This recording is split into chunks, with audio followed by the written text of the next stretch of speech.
Zodiac science जो 2026 में career jackpot लेके आने वाले। एआई का एडवांसमेंट तो काफ़ी ज़्यादा हो ही रहा है, तो क्या ऐसे में लोग एस्ट्रोलॉजर्स के पास जाना बंद कर देंगे? किसी भी चार्ट में 70% हमारी डेस्टिनी काम कर रही होती है, 30% हमारी फ्री विल काम कर रही होती है, मेरी मेहनत काम कर रही होती है।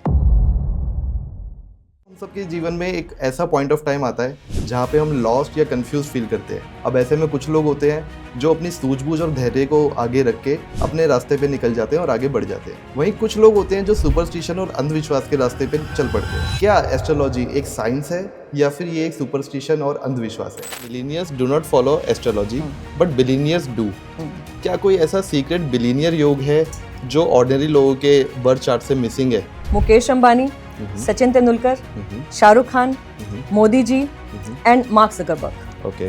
इन पांचों के चार्ट में एक बहुत ही एक्सेलेंट कॉम्बिनेशन है। एक प्रॉम्प्ट है, अगर मैं उसे चैट जीपीटी में डालूं, वो मेरी पास्ट लाइफ को एनालाइज करेगा, प्रेजेंट लाइफ रीड करके फ्यूचर लाइफ को प्रेडिक्ट करेगा। अगर एआई इतना ज़्यादा प्रेवलेंट है, इतना एक्यूरेट है, तो क्या कोई इंसान डॉक्टर्स के पास जाना छोड़ देगा? डॉक्टर्स या मेडिकल फील्ड में अगर आप देखो तो आजकल तो रोबोटिक सर्जरीज भी हो रही है। लेकिन इंट्यूशन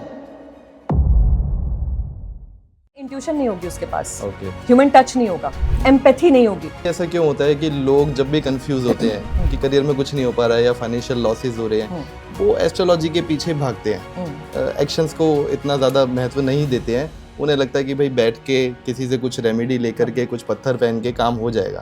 एक फेमस एस्ट्रोलॉजर, मैं नाम नहीं लूंगी उनका यहाँ, जो मेरे क्लाइंट थे, उनको मेंटल डिप्रेशन का इशू था, एंजाइटी इश्यूज थे। वो उनके पास गए और उन्होंने कहा कि मैम हम क्या करें, हमें थोड़ा मेंटल इश्यूज हो रहे हैं। तो उन्होंने उनको क्या गाइड किया, 50,000 का एक पत्थर पहन लो, जेमस्टोन पहन लो, और 2.5 लाख का एक पर्टिकुलर ब्रांड का डॉग खरीद लो। क्या बात कर रहे हो? एक्शंस और कर्मा ही आपकी लाइफ चेंज कर सकता है। केवल कुंडली के भरोसे बैठ के कुछ नहीं होने वाला।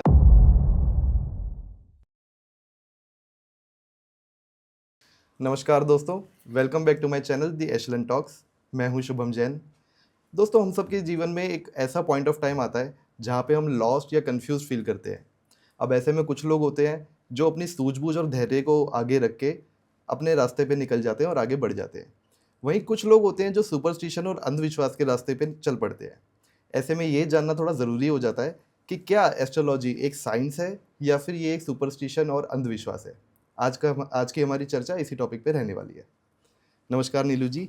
नमस्ते शुभम। आप ये बताइए, हम एस्ट्रोलॉजी को कैसे देखें? क्या हम इसको एक साइंस जैसी प्रैक्टिकल अप्रोच मान के चलें या फिर ये एक बिलीफ बेस्ड सुपरस्टिशन है?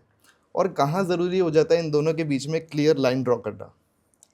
सो एस्ट्रोलॉजी, मैं बोलूँगी साइंस भी नहीं और बिलीफ बेस्ड भी नहीं, it's more of a mathematical based system. क्योंकि जब एक पर्टिकुलर प्लैनेट किसी के चार्ट में एक पर्टिकुलर प्लेसमेंट में होता है, तो हम उस इंसान को ये गाइड कर सकते हैं कि देखो आज इस हॉरोस्कोप में इस तरीके से तुम्हारा प्लैनेट प्लेस्ड है और ये तुम्हारी स्ट्रेंथ है और ये तुम्हारी वीकनेस है।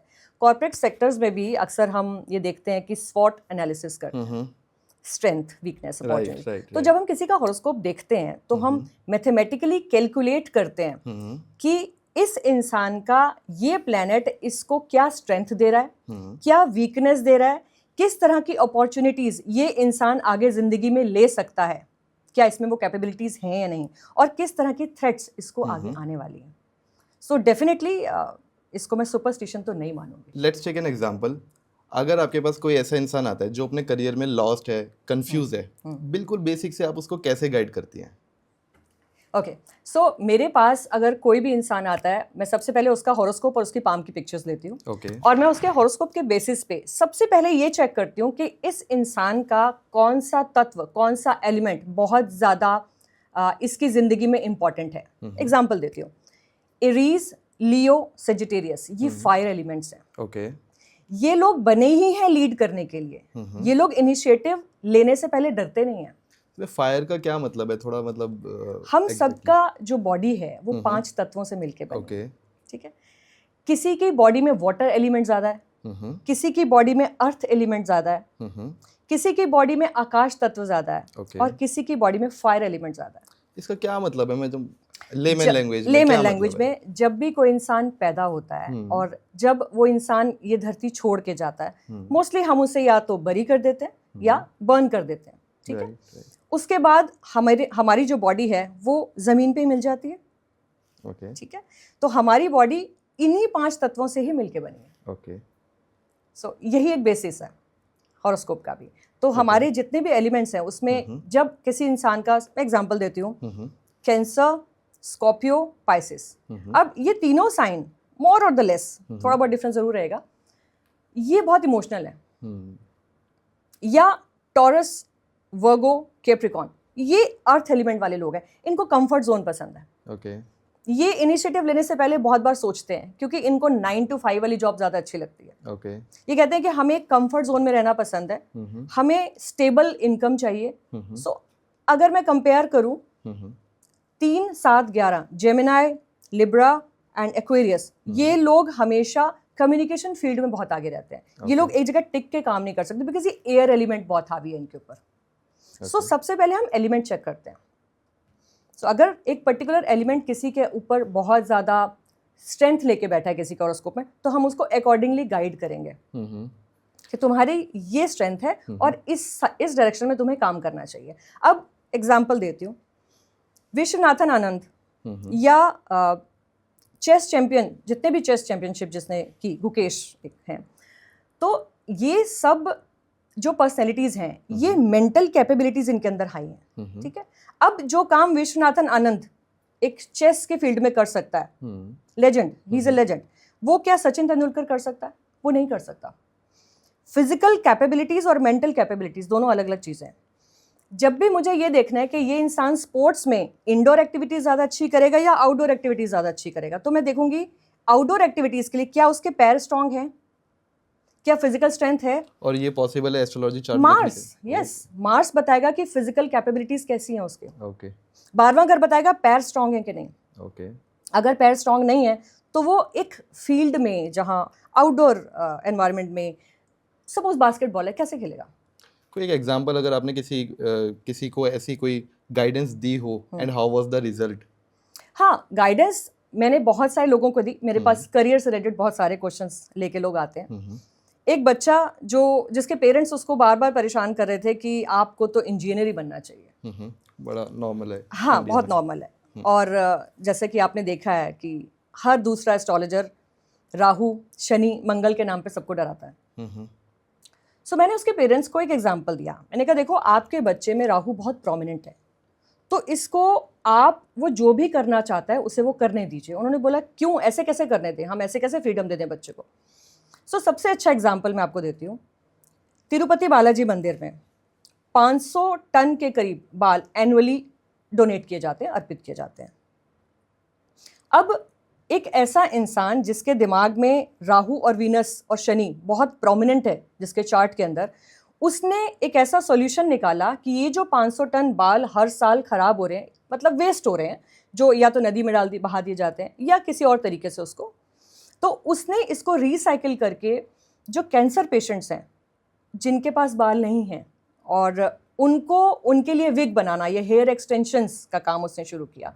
और आज ये ग्लोबल लेवल पर it's a very famous business. अब मंदिर के ट्रस्ट को भी फ़ायदा हो रहा है इससे, जो कैंसर पेशेंट्स हैं उनको भी फ़ायदा, या और जो नीडी लोग हैं वो इस विग से फ़ायदा उठा रहे हैं। So it's a very good business. अब ये एक आम आदमी नहीं कर सकता, ये सिर्फ राहु की सोच वाला बंदा कर सकता है। क्यों? क्योंकि राहु की जब राहु बहुत डोमिनेटेड है चार्ट में, वो इंसान अनकन्वेंशनल काम करेगा, आउट ऑफ द बॉक्स जाके काम करेगा, अनयूजुअल थॉट प्रोसेस होगा। तो ये मैं हमेशा पेरेंट्स को सलाह दूंगी कि राहु के नाम पे डरो मत। अगर ये बच्चा एक पर्टिकुलर फील्ड में नहीं जाना चाह रहा तो आप उसकी स्ट्रेंथ देखो, उसे खुली फ्रीडम दो, ताकि अगर वो कुछ डिफरेंट करना चाह रहा है वो आगे जाके इस फील्ड में नाम कमा सकता है। क्या हम एस्ट्रोलॉजी का एज ए टूल यूज करके अपने करियर में गाइडेंस ला सकते हैं और सक्सीड कर सकते हैं? बिल्कुल कर सकते हैं। अब मेरे पास अक्सर सवाल आता है कि मैम हमें ये बताओ, हमारे दिमाग में बहुत कन्फ्यूजन रहती है कि हम जॉब करें या बिजनेस करें। तो मैं उन्हें हमेशा यही बात बताती हूँ कि जॉब करने वाला इंसान वो इंसान है जो 9 to 5 में ही कंफर्टेबल रहता है। बिजनेस करने वाला इंसान वो है जो 9 to 5 नहीं बैठ सकता। डिफरेंस क्या है? जिसके चार्ट में इंटेंशन के साथ एक्शन लेने की पावर है। इंटेंशन तो हमारे मन में है, मुझे ऊपर जाना है, लेकिन एक्शन नहीं लेना चाहती, रिस्क नहीं लेना चाहती। तो सबसे पहले मैं चार्ट में देखूंगी थर्ड हाउस। भाग्य स्थान 9वां घर है किसी भी चार्ट का, उसके बिल्कुल सामने थर्ड हाउस है, एफर्ट का। भाग्य में लिखा है लेकिन मेहनत मैं करूंगी नहीं, तो रिस्क टेकिंग कैपेबिलिटीज ये हम थर्ड हाउस से देखते हैं। तो अगर एक इंसान मेरे पास आता है कि मैं जॉब करूं या बिजनेस करूं, तो मैं उसके चार्ट में देखती हूँ क्या ये अपॉर्चुनिटीज को ग्रैब करने की इसमें हिम्मत है, क्या ये रिस्क ले सकता है, क्या इसमें करेज है, क्या इसका मंगल स्ट्रांग है। अगर मंगल स्ट्रांग नहीं है तो ये इंसान बिजनेस नहीं कर सकता। एक और पॉइंट बताती हूँ, किसी किसी इंसान का जुपिटर गुरु बहुत स्ट्रांग है, ठीक है। अब गुरु वाला बंदा मुझे कहता है कि जी मुझे तो बिजनेस करना है, मैं कहती हूँ मत कर बिजनेस। रीजन, जिनका गुरु बहुत अच्छा है ना, वो चैरिटी बहुत करते हैं, डोनेशन बहुत करते हैं। कोई इंसान रोते हुए आया कि जी मेरे पास पैसे नहीं है, आज ऐसा करो कि मेरा ना एक कर्ज माफ कर दो, या ये मैं पेमेंट नहीं कर पा रहा, 2 महीने बाद कर दूंगा। जुपिटर जिसके 10th हाउस में है वो कहेगा अच्छा कोई बात नहीं। अगर वो जुपिटर जिसके 10th हाउस में, वो इंसान अगर नौकरी में भी है तो भी उसके हिस्से का, जो बाकी लोगों के हिस्से का काम गुरु वाला कर रहा होता है। चलो वो बेचारा नहीं कर पा रहा, मैं कर देता। तो मैं उन लोगों को बोलूंगी मत करो बिजनेस, क्योंकि लोग तुम्हारा फायदा उठाएंगे। मरकरी वाला बंदा जिसका बुध बहुत स्ट्रांग है, वो एक्सचेंज में बिलीव करता है, बार्टर सिस्टम में बिलीव करता है। वो ये नहीं कहेगा कि मैं फ्री में तुम्हें कुछ करूं। ठीक है, पैसा नहीं है ना, तू मेरे बिजनेस प्रमोट कर, क्लाइंट लाके दे, कुछ काम तो कर। तो मरकरी वाला बंदा बिजनेस कर सकता है, बिजनेस में कहीं ना कहीं अपॉर्चुनिटी यूज कर ढूंढ लेगा। फ्री में काम नहीं करने देगा मरकरी वाला। सो ये खास बात है। अच्छा नीलू जी, आपके अकॉर्डिंग प्रैक्टिकली करियर गाइडेंस में एस्ट्रोलॉजी, ये तो अभी आपने बताया मुझे अपने एक्सपीरियंसेस और नॉलेज शेयर करी, बट प्रैक्टिकली कितना एक्यूरेटली काम करती है एस्ट्रोलॉजी हमारे करियर गाइडेंस में, और कितनी प्रोबेबिलिटी आप पर्सनली समझ के चलते हो कि काम करेगी ही करेगी? सो किसी भी चार्ट में 70% हमारी डेस्टिनी काम कर रही होती है, 30% हमारी फ्री विल काम कर रही होती है, मेरी मेहनत काम कर रही होती है। सिर्फ भाग्य के सहारे मैं बैठ जाऊं, एक श्लोक आपको बताती हूँ, हितोपदेश में एक श्लोक है, उद्यमेन ही सिद्ध्यन्ति कार्याणि न मनोरथै, न ही सुप्तस्य सिंहस्य प्रविशन्ति मुखे मृगाः। मतलब क्या है इसका? सोता हुआ शेर अगर कहे कि मैं तो आज आलस में हूं और अपने आप शिकार मेरे मुंह में आ जाए, नहीं आएगा, वो तो होने नहीं आएगा। मेहनत तो तुम्हें करनी पड़ेगी। एक और बड़ा अच्छा चाणक्य नीति में श्लोक है, छोटा सा मैं बताऊंगी, साहसे श्री ही वसति। इसका मतलब यह है कि अगर आप करेज और मेहनत रखते हो, लक्ष्मी जी तभी आएंगी। ठीक इसी तरह हॉरोस्कोप में 9th हाउस के बिल्कुल सामने 3rd हाउस है। भाग्य एक्टिवेट करना है तो मेहनत करो। तो मैं 70% बोलूंगी भाग्य है, 30% आपकी मेहनत है। फिर भी ऐसा क्यों होता है कि लोग जब भी कंफ्यूज होते हैं कि करियर में कुछ नहीं हो पा रहा है या फाइनेंशियल लॉसेस हो रहे हैं, वो एस्ट्रोलॉजी के पीछे भागते हैं, एक्शंस को इतना ज़्यादा महत्व नहीं देते हैं। उन्हें लगता है कि भाई बैठ के किसी से कुछ रेमेडी लेकर के, कुछ पत्थर पहन के काम हो जाएगा। आपको क्या लगता है, आपके एक्सपीरियंस में आप भी ऐसे लोगों से मिली होंगी? बहुत बार मिली मैं ऐसे लोगों से, और मेरे पास काफ़ी क्लाइंट्स ऐसे आए जो रोते रोते आए कि मैम एक फेमस एस्ट्रोलॉजर, मैं नाम नहीं लूँगी उनका यहाँ, कि एक फेमस एस्ट्रोलॉजर ने हमें, उन जो मेरे क्लाइंट थे उनको मेंटल डिप्रेशन का इशू था, एंजाइटी इश्यूज थे। तो वो उनके पास गए और उन्होंने कहा कि मैम हम क्या करें, हमें थोड़ा मेंटल इश्यूज हो रहे हैं। तो उन्होंने उनको क्या गाइड किया, 50,000 का एक पत्थर पहन लो, जेमस्टोन पहन लो, और 2.5 लाख का एक पर्टिकुलर ब्रांड का डॉग खरीद लो। क्या बात कर रहे हो? हाँ, उनके चार्ट में, अब उनका लॉजिक क्या था, उन वेल नोन एस्ट्रोलॉजर का क्या लॉजिक था कि इसके चार्ट में केतु मून को प्रभावित कर रहा है, केतु का हम उपचार कर लेते हैं, एक कुत्ता खरीद देते हैं और ये इंसान ठीक हो जाएंगे। लेकिन एस्ट्रोलॉजी में ये समझना बहुत जरूरी है। मैं ये नहीं कहूंगी कि जेमस्टोन नहीं पहनना चाहिए, डॉग नहीं लेना चाहिए। ये डॉग का क्या रिलेशन है एस्ट्रोलॉजी में? केतु और या जो भी एनिमल्स हैं उनको हम केतु से डिनोट करते हैं। ओके। ये वेल नोन फैक्ट है कि अगर कोई एनिमल आपके साथ रहता है, जो पेट एनिमल्स की बात कर रही हूँ, तो मेंटल रिलीफ, कामनेस देता है। ओके। एक गुड एनर्जी जरूर वो देते हैं। तो उसके लिए 2.5 लाख का कुत्ता जरूरी था? बिल्कुल जरूरी नहीं सस्ता था। कुत्ता भी काम कर सकता है? वो पैसे एस्ट्रोलॉजर की जेब में गए। अच्छा, ओके। एक बेसिक सिंपल चीज से काम हो सकता था, लेकिन उसके लिए 2.5 लाख के कुत्ते की एक पर्टिकुलर ब्रीड की जरूरत नहीं थी। ये सब सेल्फ मेड, ये अपने आप बनाई हुई कहानियां हैं कि आप इस पर्टिकुलर ब्रीड का कुत्ता ले लो, यू नो। तो ये अब यहाँ इस तरीके, ये अंधविश्वास है, यहाँ मैथमेटिक्स नहीं है, यहाँ साइंस नहीं है। सो मेरा मानना है कि उस इंसान को, ठीक है, अगर उसने इस तरह की रेमेडीज करनी है करो, लेकिन अपने ऊपर काम भी करो। मून अगर बार बार डिप्रेशन में जा रहा है, मन अगर आपको परेशान कर रहा है, एंजाइटी हो रही है, तो अपने ऊपर काम करो। ये सबसे पहले इंपॉर्टेंट है। रेमेडीज के साथ एक एफर्ट डालना जरूरी है खुद के ऊपर। आजकल लेऑफ्स इतने ज़्यादा हो रहे हैं और एआई के इंट्रोडक्शन के बाद तो जॉब्स पे काफ़ी प्रेशर आ गया है। तो आपको क्या लगता है कि ये भी कोई प्लानिटरी कॉम्बिनेशन बन रहा है मास लेवल पे, या फिर ये एस्ट्रोलॉजी का सब्जेक्ट ही नहीं है? बिल्कुल बन रहा है। देखो, एक पहले जो युग था वो शनि का युग था। हम ट्रेडिशनल सिस्टम से काम करते थे। मैं I was in a bank for 25 years.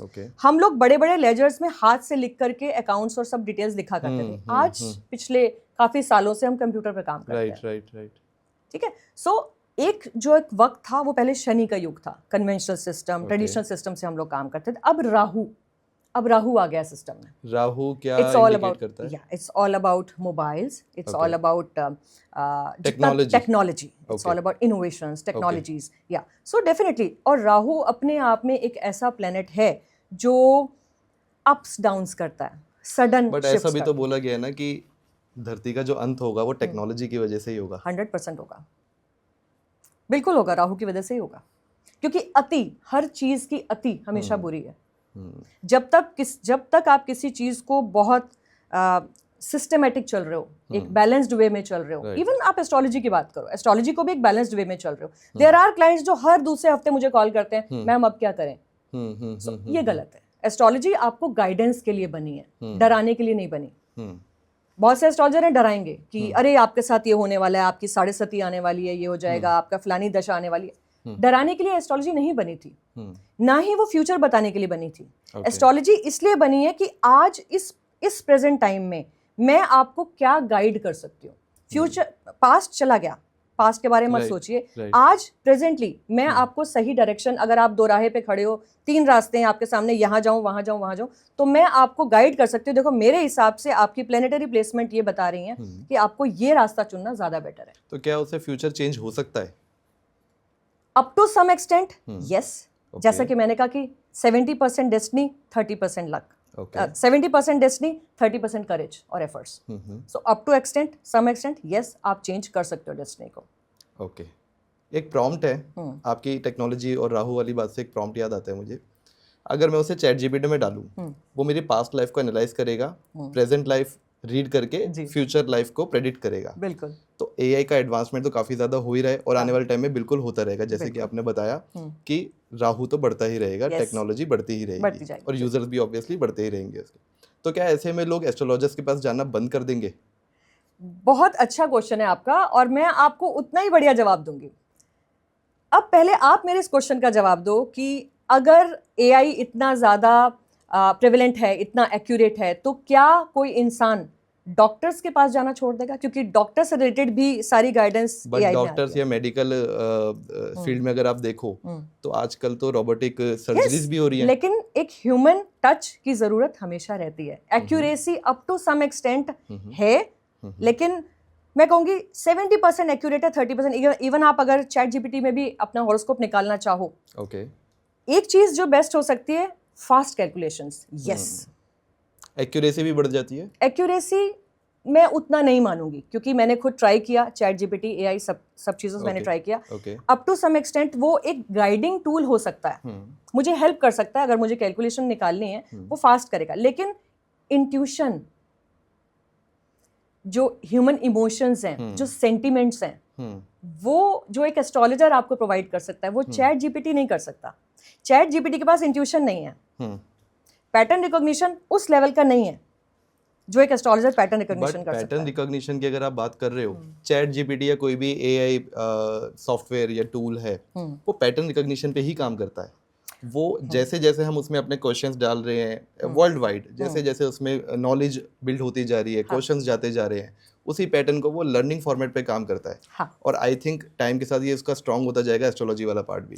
But at present उसमें जब भी आप कोई एक पर्टिकुलर चीज निकालने की कोशिश करते हो उसमें स्टिल एरर्स बहुत हाई लेवल की आ रही हैं। बट वो तो टाइम के साथ कम हो जाएंगे ना। टाइम के साथ अगेन इंट्यूशन नहीं होगी उसके पास, ओके, ह्यूमन टच नहीं होगा, एम्पैथी नहीं होगी। Right. You need empathy also because otherwise it will be very mechanical. एक चीज और है, it is said that millionaires do not follow astrology but billionaires do. क्या कोई ऐसा सीक्रेट बिलीनियर योग है जो ऑर्डिनरी लोगों के बर्थ चार्ट से मिसिंग है? 100%। मैं आपको 5 एग्जांपल्स देती हूँ। Okay. Mukesh Ambani, Sachin Tendulkar, Shahrukh Khan, Modi ji and Mark Zuckerberg. Okay. इन पांचों के चार्ट में एक बहुत ही एक्सेलेंट कॉम्बिनेशन है। ओके। लग्न, किसी भी हॉरोस्कोप का फर्स्ट हाउस आपका लग्न बताता है, 10th हाउस आपका करियर प्रोफेशन के बारे में बताता है, मेरा कर्म स्थान के बारे में बताता है। ओके। इन सभी के चार्ट में मार्स, मंगल जो कि पैशन का प्लेनेट है, और शनि जो कि परसिस्टेंस, परसिवरेंस का प्लेनेट है, डिसिप्लिन का प्लेनेट है, इन दोनों का कनेक्शन फर्स्ट और 10th हाउस से लगातार बन रहा है। मार्स और सैटर्न का कनेक्शन फर्स्ट और 10th हाउस से बनने का मतलब क्या है? मंगल किसी भी काम को करने के लिए आपको करेज देता है। ओके। आपके मन में थॉट आया, आपने काम करने के लिए सोचा अच्छा कल कर लूंगा, परसों कर लूंगा, लेकिन जिसका मंगल 10वें घर में है, लगन के साथ जिसका कनेक्शन है मंगल का, वो इंसान सोचेगा नहीं, कर देगा। थॉट आई, कर दिया, काम कर दिया। शनि, जिस वक्त बाकी लोग मेहनत करना छोड़ देते हैं कि हो गया मुझसे, मैं क्विट कर रहा हूँ, शनि वाले लोग फिर भी लगे रहते हैं, कंपटीशन को बाहर निकाल कंपटीशन, हाँ, वो डरते नहीं है। तो इन सारे फेमस पर्सनैलिटीज जिनका मैंने नाम लिया, इन सभी पर्सनैलिटीज के चार्ट में मंगल या तो लग्न से कनेक्शन ले रहा है, ओके। मंगल या तो लगन से कनेक्टेड है, 10th हाउस से कनेक्टेड है, और शनि भी लगन और 10th हाउस कर्मस्थान से कनेक्टेड है। ये तो बड़ी सरप्राइजिंग सा फैक्ट बताया आपने। कुछ लोग होते हैं जो बार बार अपना करियर चेंज करते रहते हैं। आज कोई शॉप खोल के बैठ गए, कल कोई स्किल डेवलप कर ली, फिर किसी जॉब में चले गए, फिर कोई दूसरी जॉब, इस तरह से चलता रहता है। तो क्या ये गलत ग्रह या गलत दशा का रिजल्ट है, या ये गलत माइंडसेट का रिजल्ट है? आई वुड से किसी भी हॉरोस्कोप में जो करियर का हाउस है, 10th हाउस, अगर वहां पर चंद्रमा जैसा ग्रह बैठा है, ओके। सबसे पहले चंद्रमा की बात इसलिए करूंगी क्योंकि चंद्रमा की स्पीड सबसे ज्यादा है सभी ग्रहों में। जहां भी मून बैठेगा उस जगह पर फ्लक्चुएशंस देगा, ओके। उस जगह पर अनरेस्ट देगा। और इसके बाद अगर करियर की जगह पर 10th हाउस में राहु बैठा है तो भी अनरेस्ट देगा। तो अगर इस तरह के प्लैनेट्स हैं किसी के भी कर्म स्थान से कनेक्टेड, तो वो इंसान एक पर्टिकुलर करियर में खुश नहीं रह पाएगा। उसे इनोवेशन चाहिए, उसे कुछ डिफरेंट चाहिए, अभी मजा नहीं आ रहा, कुछ नया करना है। बट इसका तो नेगेटिव इम्पैक्ट है ना, करियर कभी बना ही नहीं पाएगा। Up to some extent yes and no also. क्यों? क्योंकि बहुत सी बार कुछ लोग इतने कंफर्ट जोन में बैठ जाते हैं कि वो नई चीजें ट्राई ही नहीं करते। अब मैं अगर कंफर्ट जोन में रहती, क्योंकि आई वॉज अ बैंकर, तो मैं आज नई चीजें एक्सप्लोर ही ना कर पाती। देखिए, नई चीज़ एक्सप्लोर करने का मतलब कुछ और है। एक टाइम तक आपने, कुछ सालों तक, अच्छे एक टाइम पीरियड तक आपने एक सक्सेस ली, उसके बाद आप कुछ नया स्टार्ट करो, that's a different thing. I was asking about कि थोड़े टाइम पीरियड में ही अगर आप चेंज कर रहे हो अपना प्रोफेशन या अपना करियर, तो क्या ये एस्ट्रोलॉजी इसमें कनेक्टेड रहती है? हाँ, 100%। अगर कोई इंसान बहुत जल्दी करियर चेंज करे, जो कि आपका सवाल है, एक कंफ्यूजन बनी हुई है जिनके साथ, आफ्टर फ्यू मंथ्स मुझे कुछ चेंज करना है, फिर कुछ महीने हुए मुझे कुछ चेंज करना है, शनि खराब है ऐसे इंसान का। ओके। डिसिप्लिन की कमी है, वो इंसान किसी भी काम को टिक कर नहीं कर पा रहा है। खास तौर पर शनि अगर रेट्रोग्रेड है किसी के चार्ट में, वो थोड़ा अलग तरीके से काम करता है। शनि रेट्रोग्रेड है तो अगर आपको किसी काम में सक्सेस नहीं मिल रही बहुत मेहनत के बाद भी, तो हम उसको सलाह देंगे कि रुको, मेहनत करो, परसिवरेंस से लगे रहो, आपको सक्सेस जरूर मिलेगी। तो शनि, तभी मैंने कहा कि जो फेमस चार्ट्स हैं उनका मंगल और शनि बहुत स्ट्रांग है, एक काम पे टिके रहते हैं, वो टिके रहते हैं। अगर कुंडली में करियर वीक दिख रहा हो, तो क्या कोई इंसान कितनी भी स्ट्रॉन्ग नेटवर्क बिल्डिंग कर ले, स्किल्स बिल्डिंग कर ले, कितनी भी मेहनत कर ले, क्या इस लिमिटेशन को वो तोड़ सकता है, या ये जो अपर लिमिट है ये हमेशा बनी रहेगी? नहीं, कर्म हमेशा प्रधान है। एफर्ट, जो इंसान एफर्ट करता है वो अपनी डेस्टिनी को up to some extent change कर सकता है। ओके। सो संस्कृत में एक बहुत अच्छा श्लोक है, यम यम वापी स्मरण भावम त्यजते कलेवरम। क्या मतलब?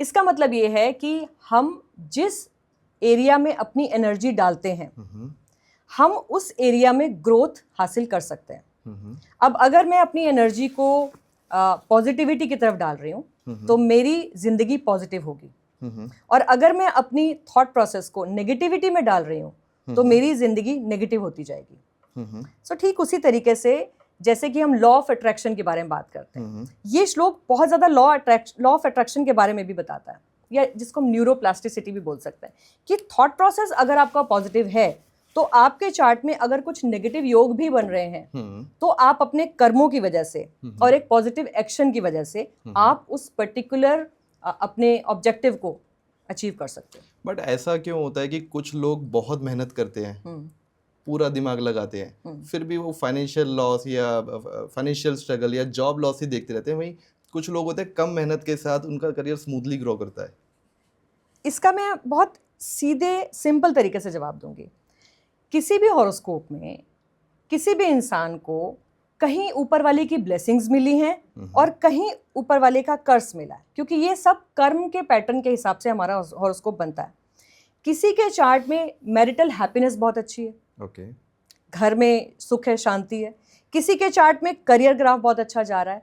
तो प्लैनेट्स, अगर करियर की जगह पर प्लैनेट्स पॉजिटिवली प्लेस्ड हैं तो मैं कम मेहनत में भी ज़्यादा सक्सेस हासिल कर सकती हूँ। बट ये कैसे डिसाइड होता है कि किसके किस्मत में कौन से करियर, कौन से प्लेनेट कॉम्बिनेशंस बन रहे हैं? फॉर एग्जाम्पल मार्स और सन, मंगल और सूर्य। मंगल आपको किसी भी काम को करने की एनर्जी दे रहा है, इनिशिएटिव, एक्शन टेकिंग जो कैपेबिलिटीज है, और सूर्य आपको उस काम को करने के बाद फेम भी दिलाएगा।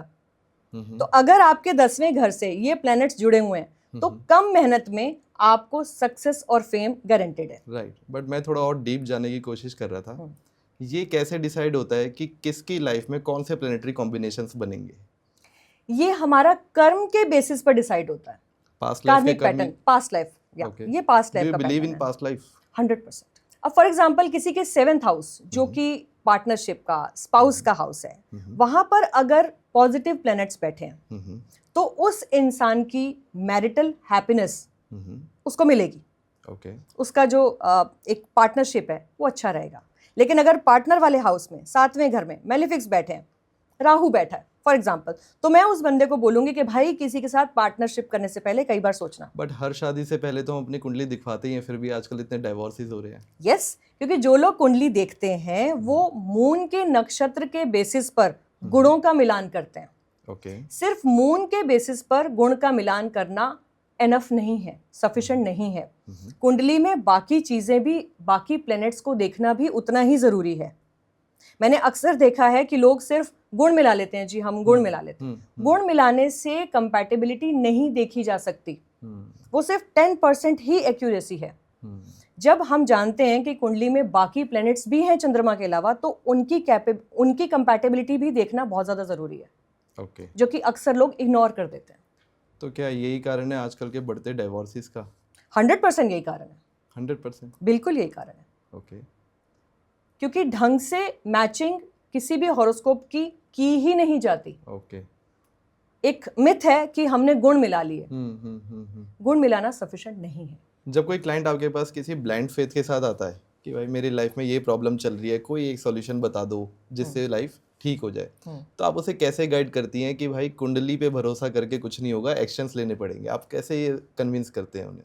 देखिए, जब भी मेरे पास कोई कुंडली आती है और वो इंसान मुझे कहता है कि हम सक्सेस कैसे अचीव करें, तो सबसे पहले मैं उसे ये सलाह देती हूँ। एक एग्जाम्पल पे बात करते हैं।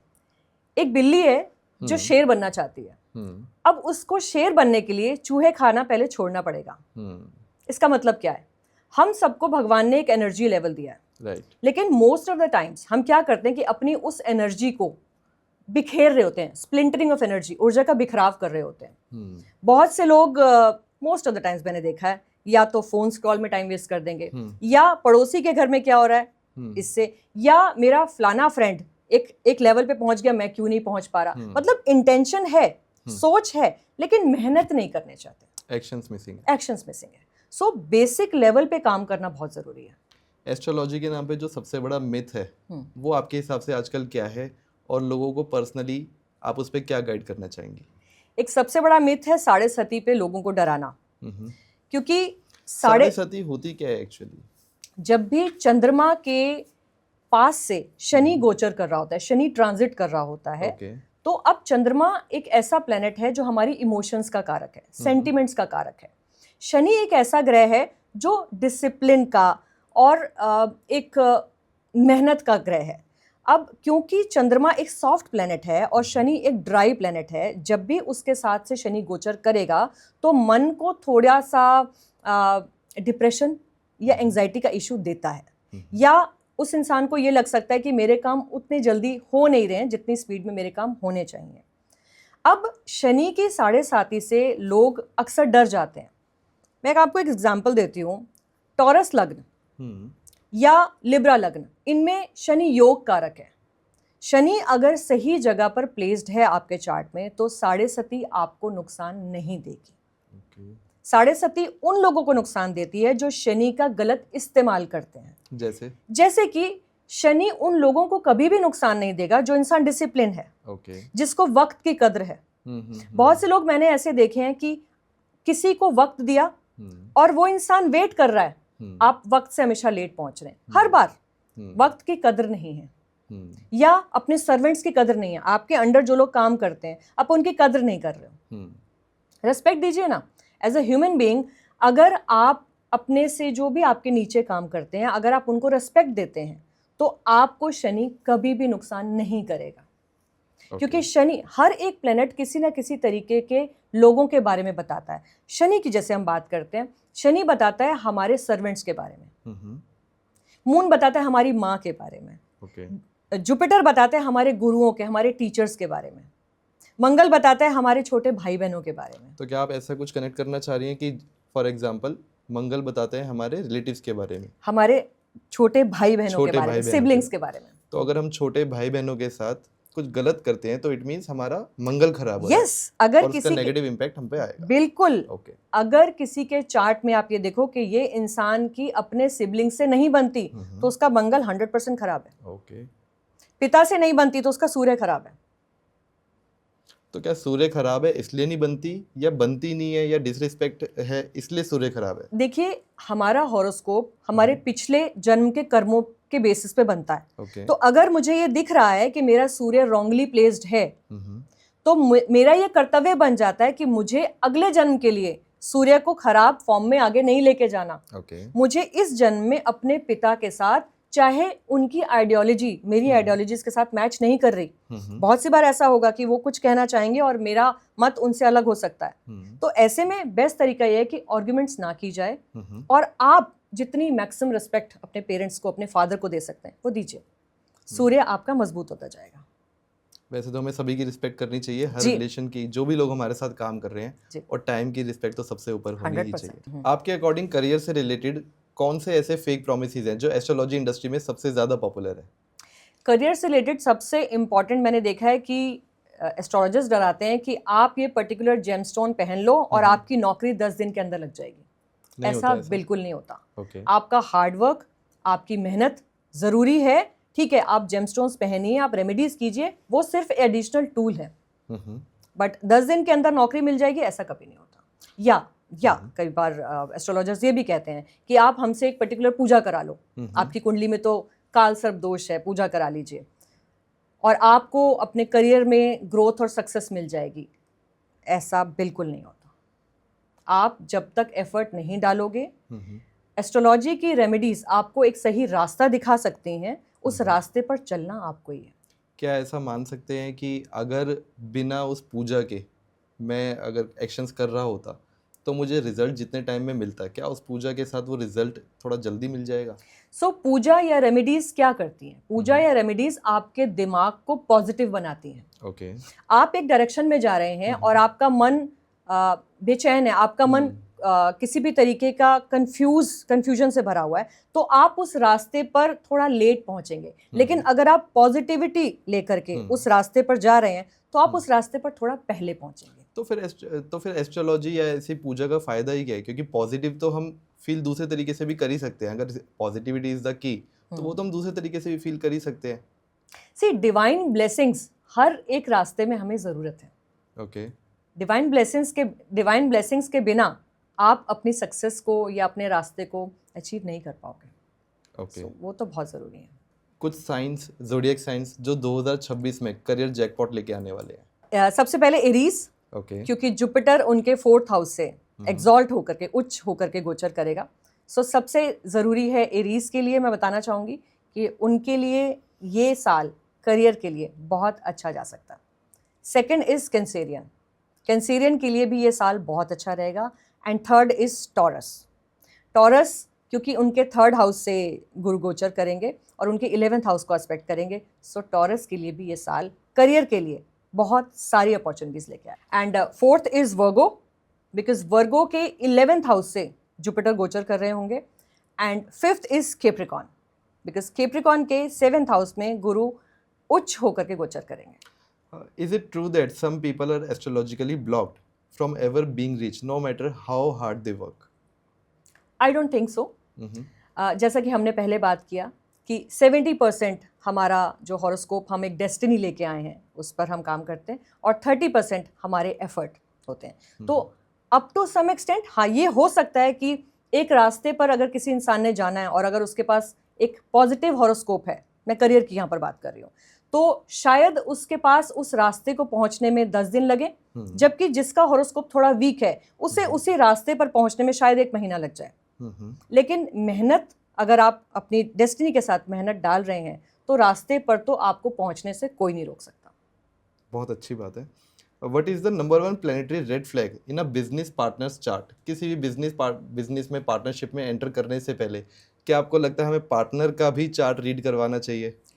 पार्टनर का चार्ट रीड करने से की बजाय मैं कहूंगी अपने चार्ट में 7वां घर जरूर देख लो।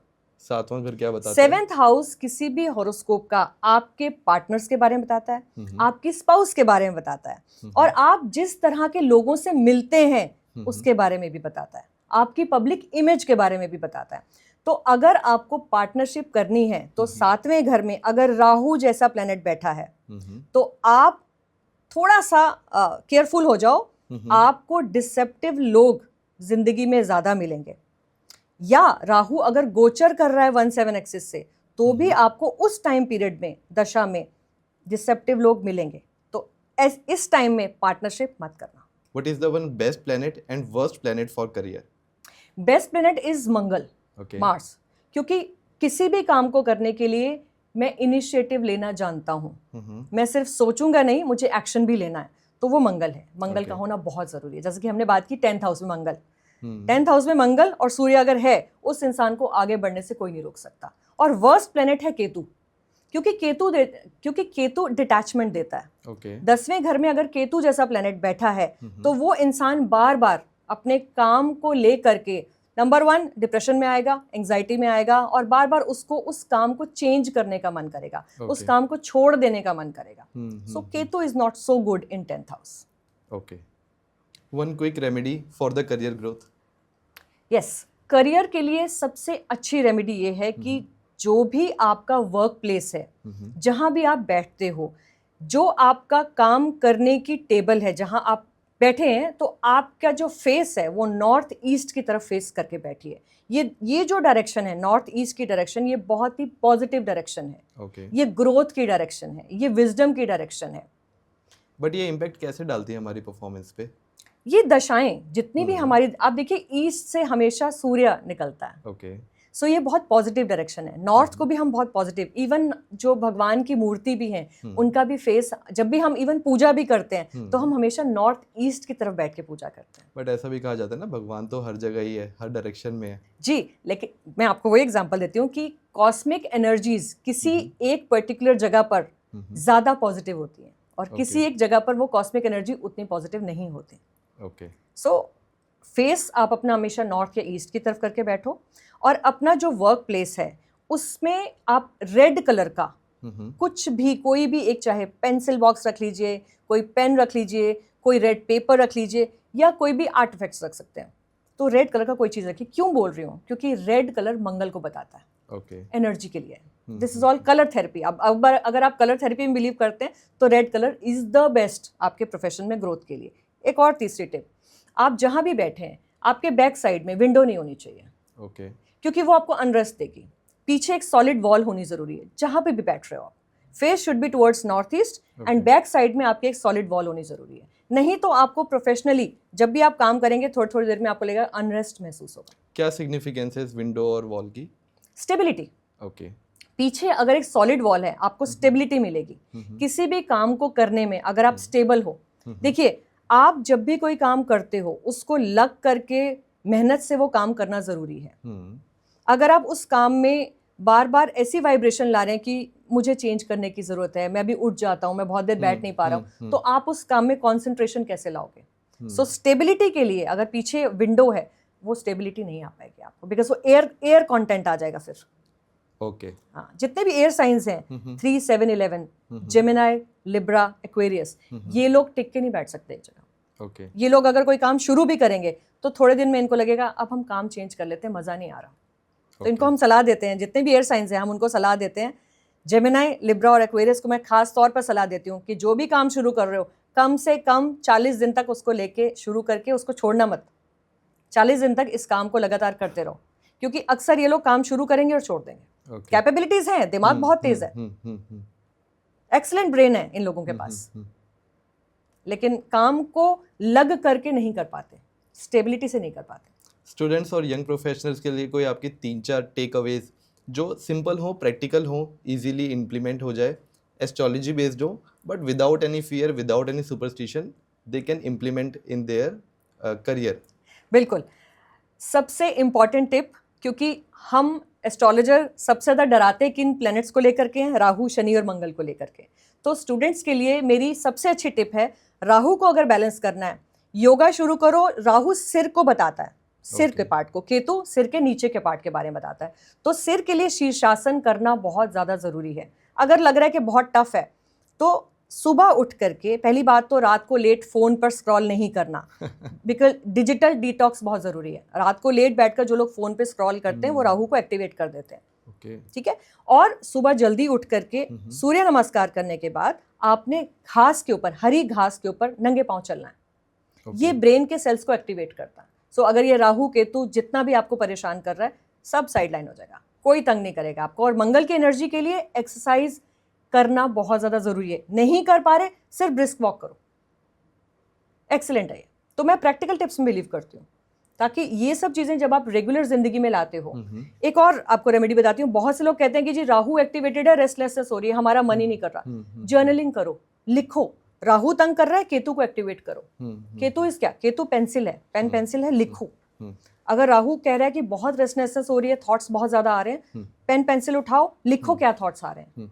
चैनलाइज करो in a better way, in a positive way, so that आप इनोवेशन की तरफ जा पाओ in a productive and constructive way. Yes, multiple thoughts जब दिमाग में चल रहे हैं तो आपको क्लैरिटी नहीं आ रही कि मुझे एग्जैक्टली जिंदगी से क्या चाहिए, बट आइडियाज बहुत सारे हैं। आइडियाज बहुत सारे हैं। तो जब लिखते हो तो क्लैरिटी आती है, लिखने से क्लैरिटी आती है, वो फिर केतु एक्टिवेट हो जाता है। सो आज के डिस्कशन से ये बात क्लियर हो जाती है कि एक्शंस और कर्मा ही आपकी लाइफ चेंज कर सकता है। केवल कुंडली के भरोसे बैठ के कुछ नहीं होने वाला। हाँ, एस्ट्रोलॉजी ज़रूर आपके लिए एक टूल की तरह यूज़ होके आपकी लाइफ और बेटर बना सकता है।